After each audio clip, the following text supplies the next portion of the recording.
За сонгуулийн тухай хуулийн 61-ийн 6 дахь хэсэгт улсын бүртгэлийн асуудалд эрхэлсэн төрийн захиргааны байгууллага сонгогчдын нэрийн жагсаалтыг аймаг нийслэл сум дүүрэг баг хороо сонгуулийн хэсэг тус бүрээр нэгтгэн гаргаж сонгуулийн жилийн 3 дугаар сарын 1-ний өдрөөс эхэлж сонгуул дуустал өөрийн цахим хуудасд байрлуулна гэж заасан байдаг.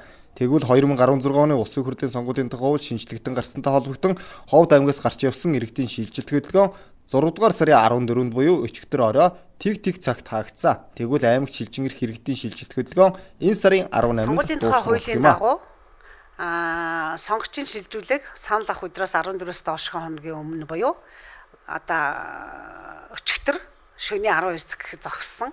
Манайх бүх сумаас шилжиж явсан сонгогчийн мэдээллийг аваад бүртгэлийг аваад мэдээллийн сандаа 100% тусгасан байгаа.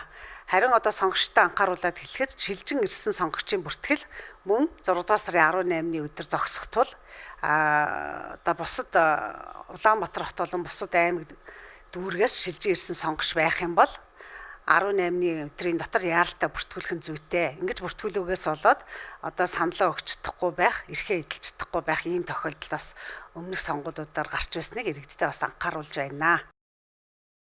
За иргэний бүртгэлийн тухай хууль заасны дагуу Монгол Улсын иргэний цахим үнэлэх нь тус улсын иргэн мөн болохыг батлан гэрчлэх баримт хүн юм а. Урд өмнөх сонгуулиудаар цахим үнэлэх болон эсвэл авалгаан дээр үндэслэн иргэд саналаа өгдөг байсан бол 2016 оны улсын хурлын сонгуулийн хууль сонгогчд руугаа чиглэсэн илүү уян хатан хууль болж чадсанараа онцлогтой юм а. За энэ сонгуулиар иргэн та цахим үнэмлэхгүй тохиолдолд хурууны хээгээр баталгаажуулан саналаа өгөх боломжтой болж байгаа юм а. Шинэ батгсан сонгуулийн тухай хуулиар иргэн сонгогч саналаа өгөх гээд очиход иргэний өмнөхийг заавал шаардах ийм эргэцэн үндэслэл байхгүй байгаа.